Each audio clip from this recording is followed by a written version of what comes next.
Olá, querido licenciando, estudante da área da parte de instrumentação do ensino de biologia. Hoje nós vamos estar começando a unidade número 5, com o nome Modalidade Didáticas em Ensino de Biologia. Né? Só novamente para confirmar, meu nome é o professor Saulo Saifer, né? Estamos falando aqui do curso de Ciências Biológicas. Vamos estar conversando rapidamente sobre uma revisão. Vamos falar sobre a definição dessa ideia de modalidades didáticas, né? E as próprias modalidades. Antes de tudo, a gente vai estar hoje fundamentando a nossa aula aqui no livro do professor Rafael Silva. Na verdade, é a dissertação de mestrado dele na área de educação de biologia. Então, está aqui, vai estar nas referências. Capítulo que já deve estar compartilhado da unidade, da professora Amília Krasilchik, sobre prática de ensino de biologia. Fora algumas outras referências ligadas à metodologia do trabalho científico, por exemplo, do professor Severino, né? Que vai ser muito bom para a gente poder pensar as nossas atividades de hoje. Antes de tudo, vamos pensar aqui sobre a nossa revisão, né? Quando a gente vai pensar nas aulas, a gente fez toda uma caminhada na unidade de 1 a 4, né? Então, quando eu penso em fazer uma aula, inicialmente eu penso sobre qual é o modelo pedagógico da escola. A escola, ela possui um sistema tradicional, um sistema construtivista, uma visão construtivista, ela permite atividades, vamos dizer assim, não diretivas. Qual é a visão de homem, qual é a visão de professor, visão do aluno, visão do mundo, né? Da atividade com o trabalho, com a atividade com a comunidade. Eu preciso, primeiramente, ter essa ideia. Não adianta propor uma ideia didática no vácuo, no vazio. Isso não existe, pessoal. Por mais que a gente queira hipotetizar circunstâncias, situações didáticas, que é encorajado sempre fazer esse trabalho imaginativo, mas ele só ocorre no concreto, com escolas concretas, com alunos concretos, né? E nesse sentido, você tem que ter, antes de tudo, essa ideia. Que tipo é essa escola? Que modelo pedagógico é adotado por ela? E, por segundo, você se conhecer. Qual é o seu perfil pedagógico, o que você tem tendência? Tem gente que tem uma tendência diretiva, tem gente que tem uma tendência não diretiva, relacional, tem gente que tem uma tendência mais animista. Interessante que você conheça qual é o seu perfil e de como você justifica os conceitos e as suas relações, tá? Conhecer também o perfil socioeconômico e cultural dos seus alunos. São alunos ribeirinhos, são alunos urbanos, são alunos de periferia, são de classe média, são de classe nobre, nobre no sentido de poder aquisitivo, né? A partir dessa ideia, você vai entender que tipo de aula você vai poder propor. Por quê? Porque não adianta você propor uma reflexão que não quer pensar, ou propor uma reflexão de maneira elevada que não tem condições de poder galgar a possibilidade de reflexão por falta de algumas ferramentas que você precisa ajustar. Então, é fundamental isso. Hoje a gente pensa muito, ministrar aula é muito fácil, cria uma sequência didática. Lembre-se, a sua sequência didática, ela pode realmente galgar os seus objetivos, né? Se lograr de vitória, mas ela pode fracassar terrivelmente. Né? Então, pense nisso. E que nível de conteúdo você vai trabalhar? É conceitual? Então, você vai trabalhar teorias, conceitos e proposições. Procedimental, técnicas, procedimentos e métodos. E atitudinal, no caso seria uma ação valorativa, regras, normas e valores. E aqui eu quero lembrar, não existe nenhum objeto de aprendizagem que seja só um deles. Todos eles são esses três, vamos dizer assim. Nós separamos por uma função pedagógica, para você entender.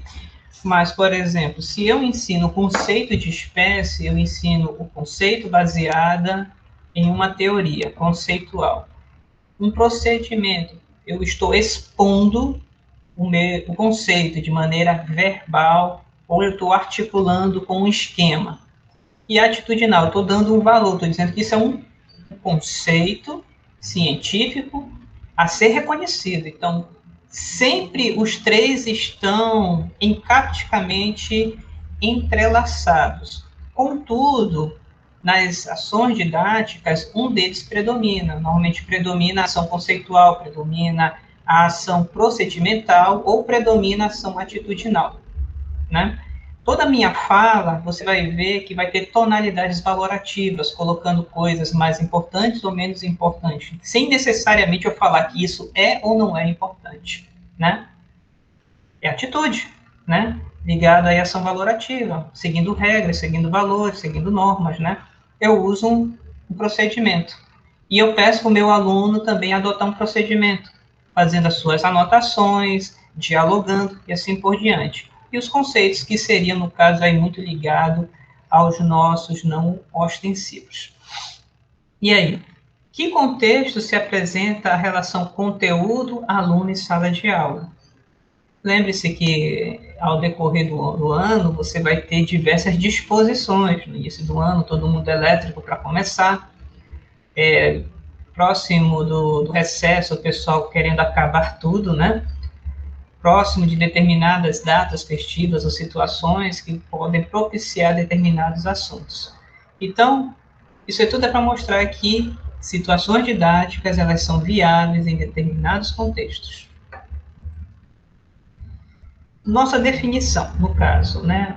A modalidade didática, ela está associada à ideia de estratégia didática e, por seguinte, ao nosso formato que trabalhamos de sequência didática.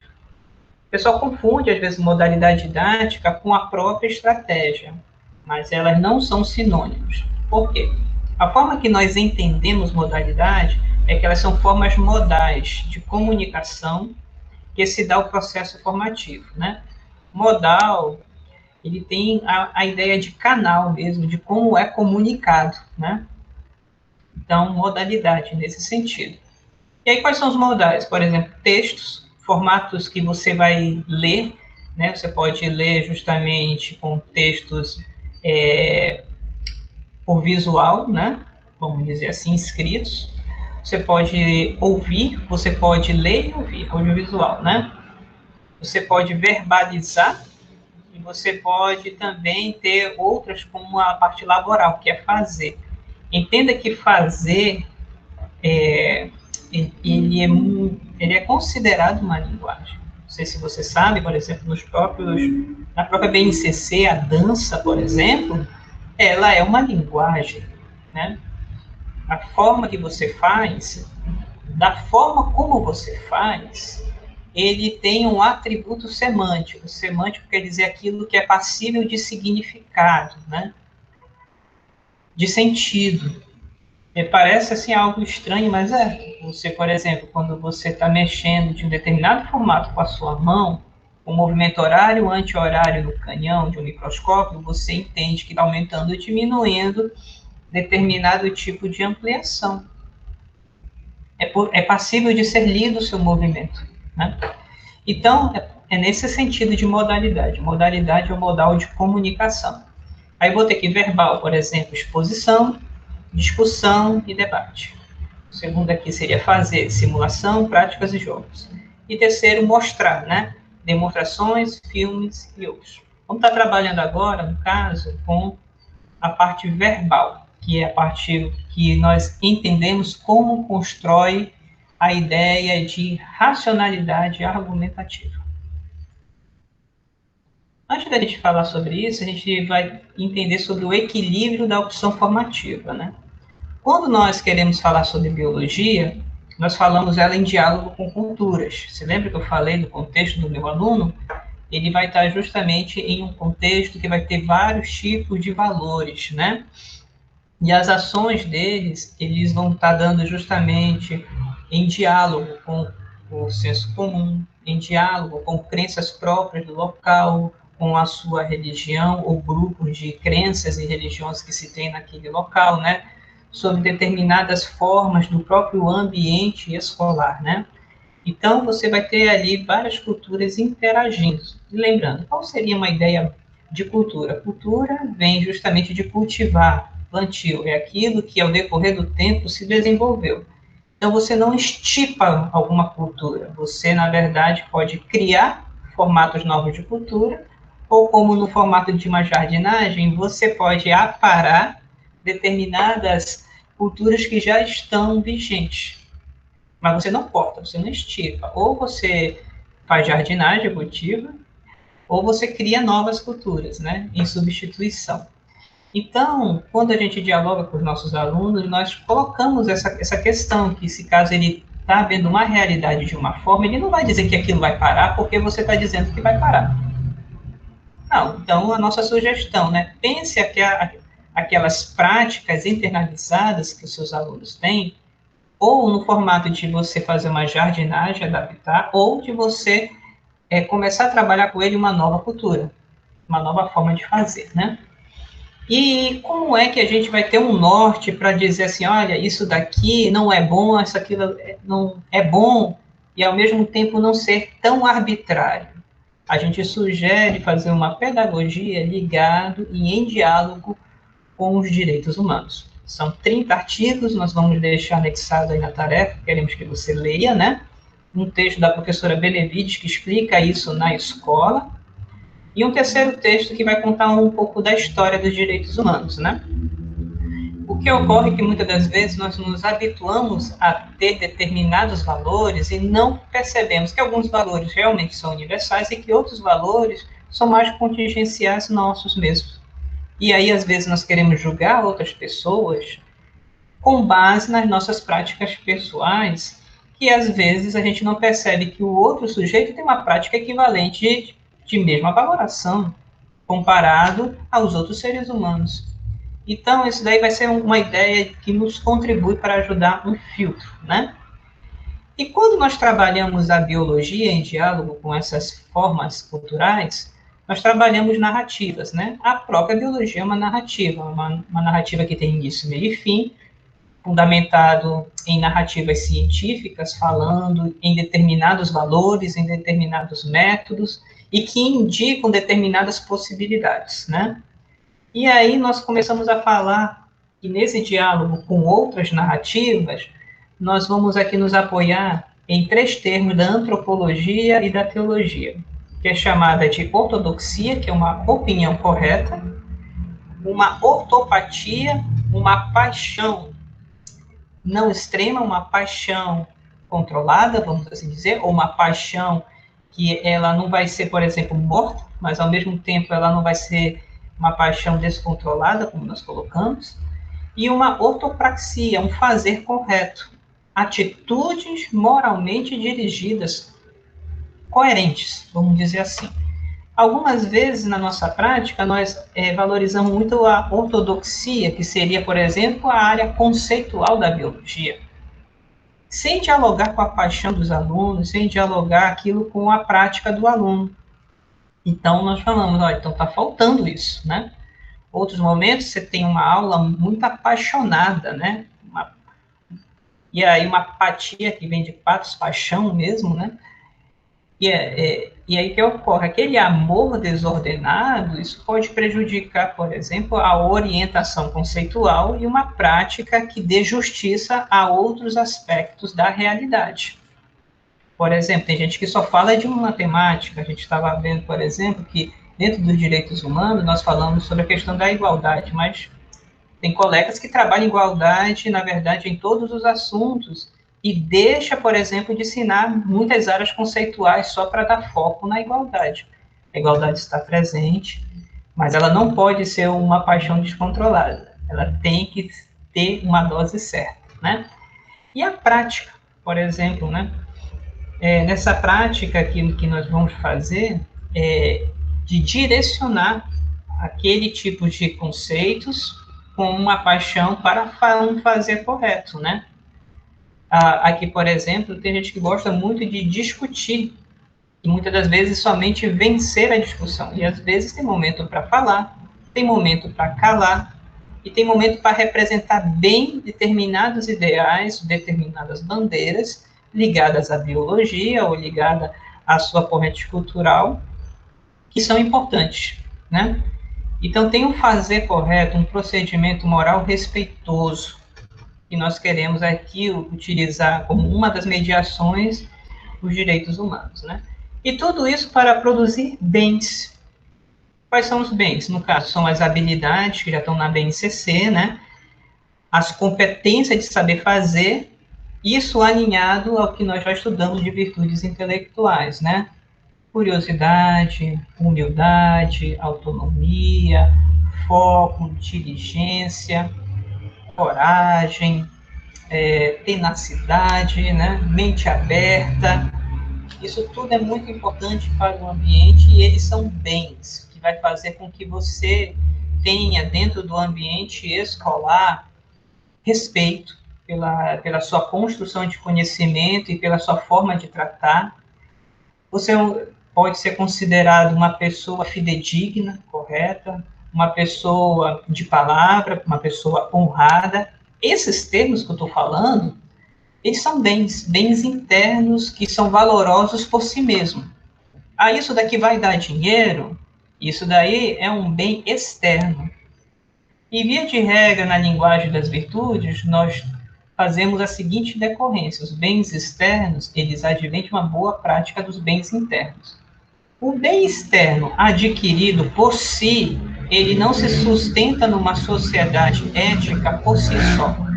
Por exemplo, traficantes podem ter muito dinheiro, pode ter muitas rendas, né? Mas ele não pode andar em determinados círculos, ele não pode sustentar determinadas teses, porque a sua renda, o seu dinheiro não justificam para isso e as próprias pessoas não vão aceitar porque sabem que ele não tem determinados bens internos, mesmo que ele tenha bens externos, né? E como finalidade para fechar essa área, o nosso ensino, esse equilíbrio formativo, ele busca o bem comum, não bem só para mim ou para eu querer, né? Mas o bem para todo o grupo da minha sala, para a minha comunidade escolar. E para, além disso, aquela ideia que nós conversamos sobre capital social ou capital moral, né? E quando eu estou construindo dentro dessa realidade, em diálogo dessa realidade, buscando essa visão correta, uma paixão controlada ou dirigida, né?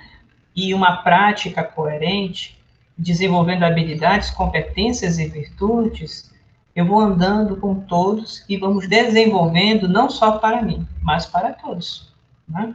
Então, essa é a questão para a gente poder sempre pensar quando eu vou optar. Eu vou optar em fazer uma modalidade porque ela é rápida? Não, vou optar por uma modalidade de comunicação que eu possa produzir narrativas que contribuam na construção de bens internos do meu aluno, né? De bens que ele possa levar para além desse bimestre, para além desse ano, que ele possa levar para a sua vida em diálogo com a sua comunidade, com a sua carreira profissional, com a sua família e assim por diante.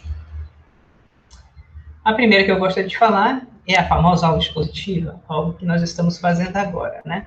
Qual é o conceito, né? Exposição é sustentar verbalmente em um conjunto coerente de teses, premissas e conclusões. Repetindo, é sustentar verbalmente em um conjunto coerente de teses, premissas e conclusões, né?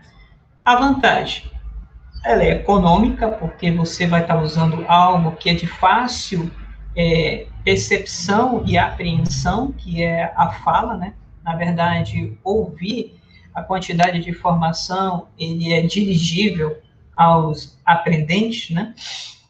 É fácil, né? Dizem que você falar na mesma língua da pessoa é música em alguns momentos, né?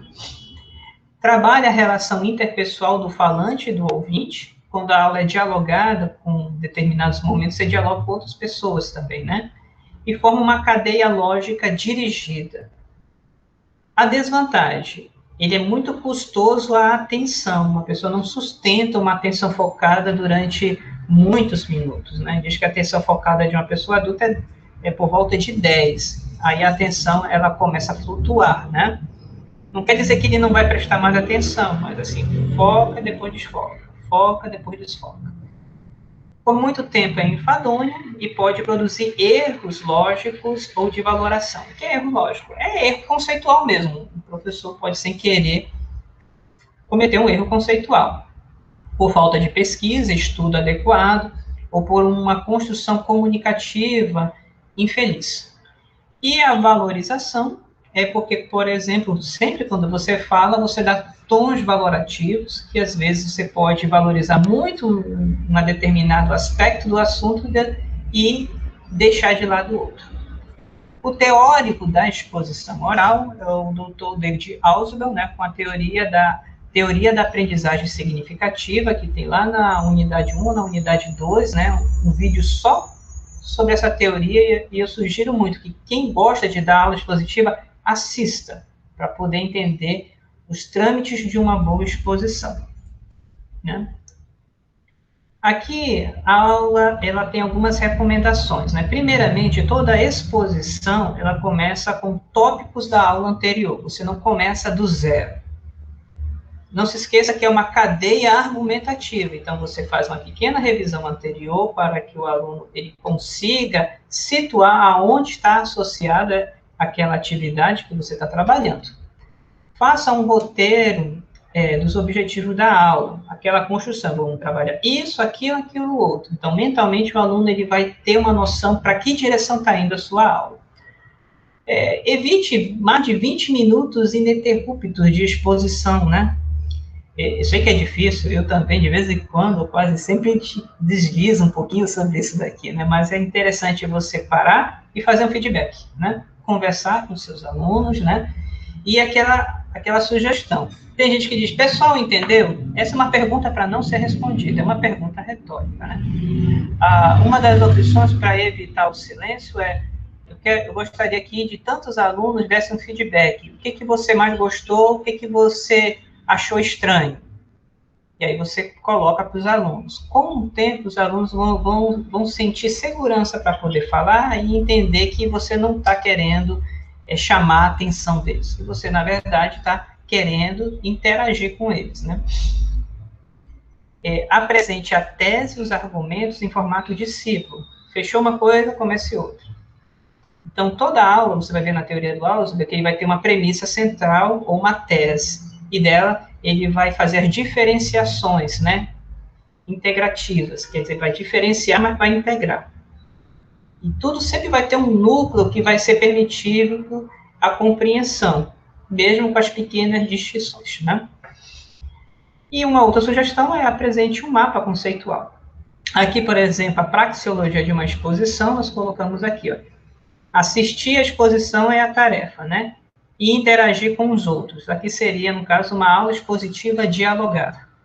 Quais são as técnicas necessárias? Aqui, no caso, seria a recepção verbal atenciosa, quer dizer, a pessoa ela aprender a prestar atenção, aquela virtude da mente focada, né? Realização da anotação pessoal. Lembre-se que do que você ouve, compreende bem, depois de determinado tempo, aquilo dali, ele vai sair do seu hipocampo, a área da memória, porque ele não tem ligação. E a escrita, ela ajuda a fazer essa ligação. Quando você faz os seus registros, você vai poder recordar depois, né? E fazer uma realização de interações interpessoais. Você, como profissional da expositiva, pode pedir para interagir com você, né? Fazendo aquelas perguntinhas que eu já coloquei ainda agora aqui. Isso faz com que os alunos se identifiquem com outro aluno. Ou você pode pedir para fazer entre um aluno e outro. Tirar, assim, às vezes, 5 minutinhos, 3 minutinhos, mas vai ajudar a mentalidade deles a renovar e voltar ao foco, né? E aqui, por exemplo, conceito hipotético ABC, né, de uma teoria biológica, seja qual que seja trabalhada. Ok. Pessoal, vocês perceberam que na aula expositiva, você está fazendo um discurso de racionalidade.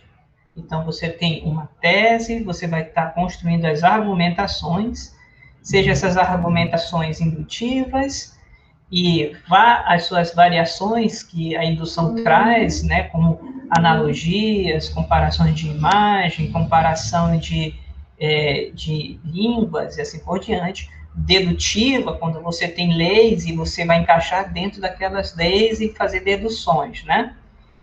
E você constrói ali a sua conclusão da sua aula, é um encadeamento lógico. Qual é a questão? A aula expositiva é o primeiro passo para você pensar de maneira racionalizada. O discurso do professor ensina o aluno a ouvir. O aluno ouvindo ensina-o a organizar as suas ideias. Para quê? Para chegar no segundo nível, que seria as aulas de discussões. As aulas de discussões, ao meu ver, são pouco incentivadas, porque elas são cognitivamente custosas. Quer dizer, elas cansam a nossa mente com facilidade, né? Então, a passagem da exposição ao diálogo, ela é uma construção da argumentação por meio da discussão. O que seria discutir? É abordar algum aspecto delimitado do conteúdo. Você não discute todo o conteúdo, você discute um aspecto delimitado. Dali você pode processar para outros aspectos, mas você sempre começa num aspecto específico delimitado, né? Os alunos, normalmente, não é uma regra, não sabem argumentar ou racionalizar estruturalmente e criticamente. O que é estruturalmente? É você colocar aquilo em uma estrutura de tese, argumentos, conclusão. Ou então, de uma maneira mais ampla, você tem uma, vamos dizer assim, uma máxima, você tem determinados dados que dirigem para uma direção, e essa direção seria uma conclusão. Às vezes, ele tem isso de maneira tácita, mas ele não formaliza isso estruturalmente. Por isso, da importância das aulas expositivas serem necessárias a anotação. Tem muitos professores que dizem, não é preciso anotar. Gente, é preciso anotação. É preciso porque o aluno vai estar construindo. Tem gente que já tem essa área muito desenvolvida. Então, essa pessoa não precisa anotar que ela faz essa construção estrutural com facilidade. Mas isso não é uma regra para todos. Infelizmente, na universidade mesmo está chegando alunos que ainda têm deficiência, dificuldade nessa área de organização estrutural racional. Quando você consegue fazer uma organização estrutural, você pode fazer uma organização crítica. O que é a crítica? É quando você tem uma estrutura e dessa estrutura você observa limites. Você observa pontos pelo qual você aponta essas fronteiras. E essas fronteiras em detrimento positivo e detrimento negativo. O pessoal acha que toda crítica é negativa. Não. Tem crítica positiva. E essa crítica positiva, eu sempre falo, criticar não é falar mal. Repetindo, criticar não é falar mal. Criticar é você estruturar o limite daquela estrutura. Apontou o limite, você pode indicar situações positivas e situações negativas. Então, é isso que nós falamos, uma argumentação. Inicialmente, ela necessita ser estrutural, que você coloca teses, argumentos e conclusão, e você vai fazer a crítica. Nessa conclusão ou nesses argumentos há falhas, ou nessa conclusão e nesses argumentos há virtudes, pontos bons, ou nessa tese, por exemplo, ela não é sustentada pelos argumentos apresentados. Não tem a ver. Isso, no caso, é racionalizar. Então, a nossa autora Miriam Krasiuschik, ela dá uma sugestão chamando de convite ao raciocínio, né? Ela usa as questões abertas do livro didático mesmo e do professor para um caso, uma reflexão de algum caso. Ela pega um caso, às vezes está no próprio livro didático, e convida os alunos a racionalizar, trazendo as próprias perguntas do livro, né? Em uma situação biológica, no caso do capítulo que está aí para vocês lerem, está falando sobre o uso de DDT, que é um veneno, em plantações. Usou a primeira, a segunda, a terceira, na quinta vez não estava mais surtindo efeito. Aí ela começa a trazer perguntas que chamam a atenção dos alunos a pensarem por que não está ocorrendo efeito. É interessantíssimo, né? Então, para pensar, gente, Demora, tá? Demora. Os alunos, eles vão querer que você dê a resposta.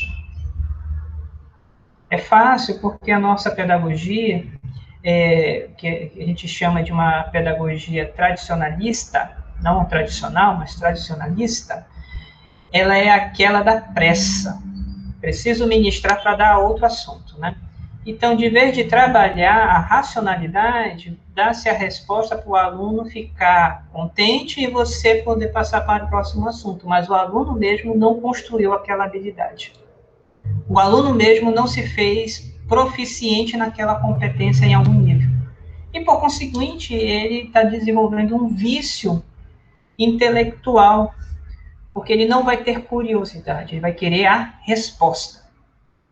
Ele não quer entender, ele quer a resposta, que se tornou um vício intelectual. E o pior que foi o primeiro tipo da cadeia de virtudes intelectuais. Você quebra, aleja o aluno na primeira. Né? E aí pergunta, como é que eu tiro isso? Meu filho, agora vamos ter que trabalhar. Vamos ter que trabalhar, né? O segundo é o modelo de disputa argumentativa. É um formato da Idade Média que ele ajuda muito a ideia da racionalização. Também é custoso, demora tempo, né? Você apresenta aqui, no caso, um tema, um problema, levanta a hipótese e traz aqui os argumentos. A gente sugere sempre entre 2 a 3 argumentos para demonstrar a hipótese. Hipótese demonstrada quer dizer que houve, no caso, a conclusão, tá bom?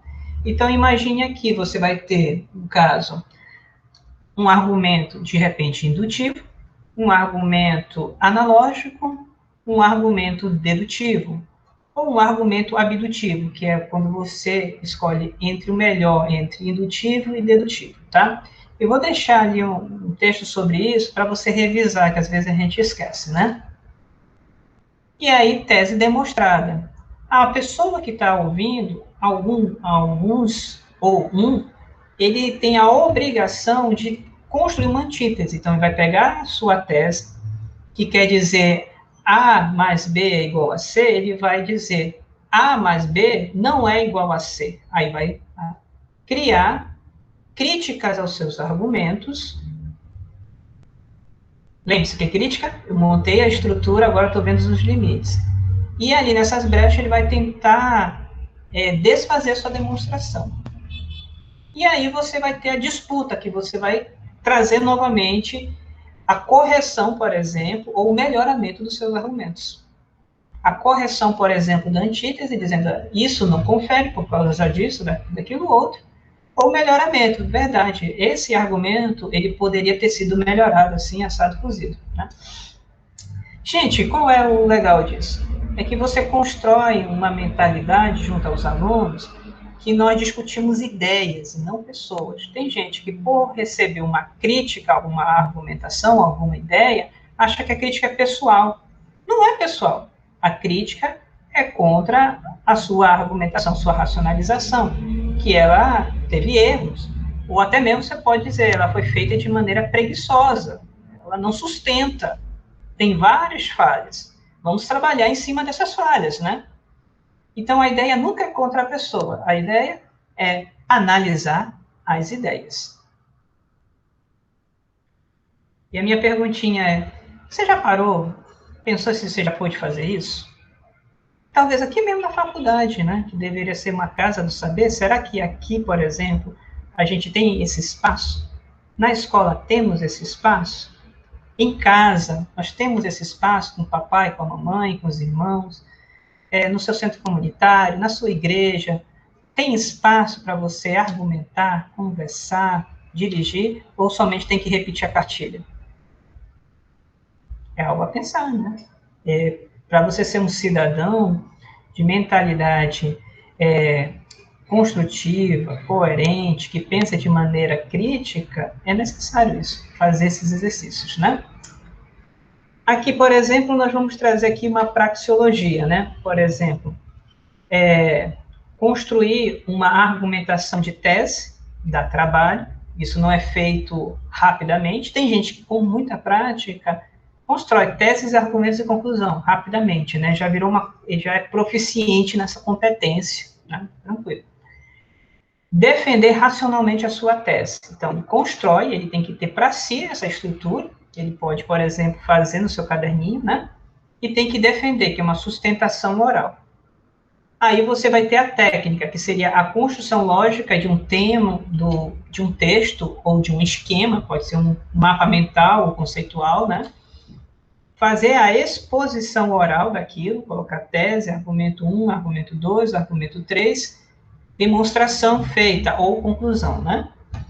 E audição atenciosa associado da antítese, quer dizer, aquele que vai criticar, você vai ouvir e você vai fazer a mesma navegação. Estrutura crítica.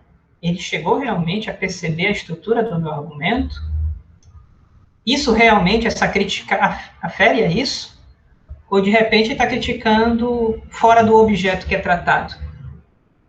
Ou ele está fazendo vícios de argumentação? Quais os vícios? O ad hominem, você não critica o argumento, você critica a pessoa.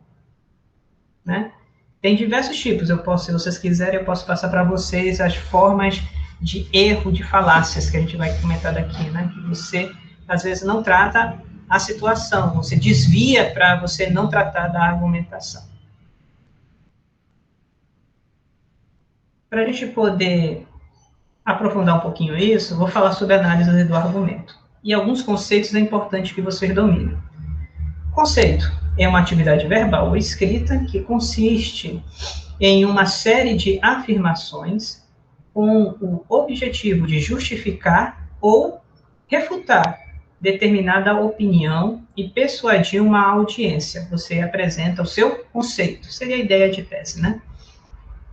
Objetivo seria documentar a maneira como a afirmação são estruturadas dentro de um texto discursivo e avaliar sua solidez, né? No caso, a coerência é quando um argumento é coerente com o outro, e a sua consistência, quando se traz elementos externos, eles são capazes de resistir às críticas externas, né? A acessão, que é uma proposição afirmativa ou negativa, no sentido completo, de intenção declarativa, que pode ser verdadeira ou pode ser falsa. Você tem acessões verdadeiras ou acessões falsas, ou, quer dizer, afirmações verdadeiras ou afirmações falsas. Falácia é qualquer enunciado ou raciocínio falso que, entretanto, simula a verdade. Por exemplo, toda tristeza, ela vem de um coração partido. Ora, eu posso estar passando por um problema de depressão química. Isso não vem de coração partido. Então, logo se torna uma falácia, apesar de bem bonita a frase, né? Premissa seria ponto ou ideia de que parte para armar o raciocínio, né? Então, seria a sua frase inicial, vamos dizer assim, o seu enunciado inicial. E refutação, ação de refutar, contestação argumentativa, né? Série de argumentos ou prova que destrói o que foi alegado, ou uma contestação, ou parte do discurso que é refutado de um argumento contrário. Então, a refutação pode ser integral de tudo, tese, argumentos e conclusão, ou uma refutação parcial, você refuta um dos argumentos, mas você não refuta a tese e a conclusão, ou você refuta a conclusão, dizendo que ele não decorre das argumentações e nem da tese, ou você refuta a tese, dizendo que ela não decorre desses argumentos. Mas não é só dizer, tem que provar, né? Mostrando as relações lógicas. Então, em uma argumentação informal, quer dizer lógica informal, pessoal, não é a lógica formal da tabela verdade. Isso vocês estudam com o professor de filosofia, tá? Você vai ter aqui dado, afirmação, que seria a proposição, garantias, justificativa, que seria o apoio, reforço, e aí você pode ter nisso uma refutação e a conclusão. Argumentação simples, né? Toma a forma de uma proposição ou uma conclusão precedida por fatos. Esses fatos seriam os dados que o apoiam. Então, essa é a argumentação simples, a estrutura, né? Proposição apoiada pelos dados. Qualificador seria uma premissa que nós usamos para defender os dados, que são legitimamente agregados para apoiar a proposição. A premissa é chamada de garantia.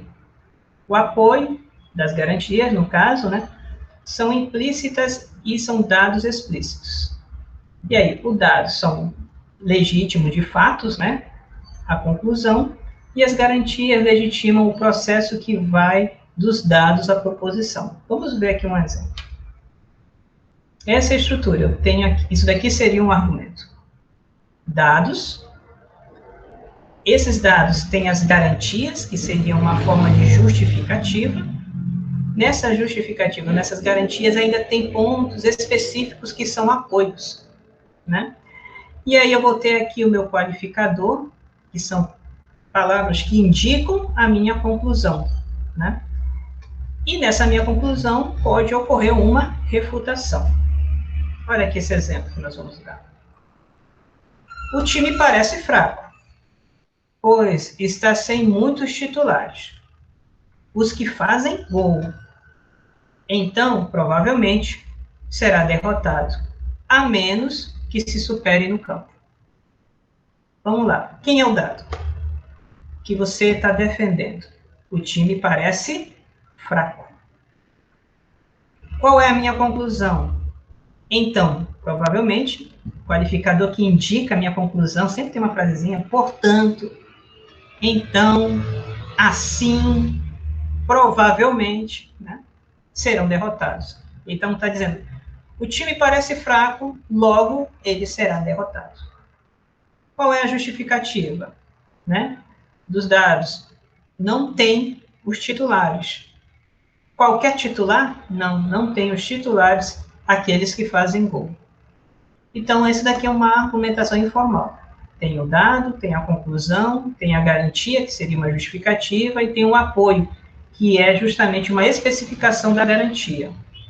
E você pode refutar, dizendo, a menos que se supere no campo. Pode ocorrer? Pode. Mas não parece que vai ocorrer de acordo com essa argumentação. Tá? Então, fica assim, né? Dado, tem a justificativa, que considera o conhecimento básico, né? Aí você vai ter aqui o qualificador e a conclusão. A refutação, ele está normalmente antes do qualificador. A refutação está em você desqualificar, no caso, as justificativas ou os apoios, ou os dados.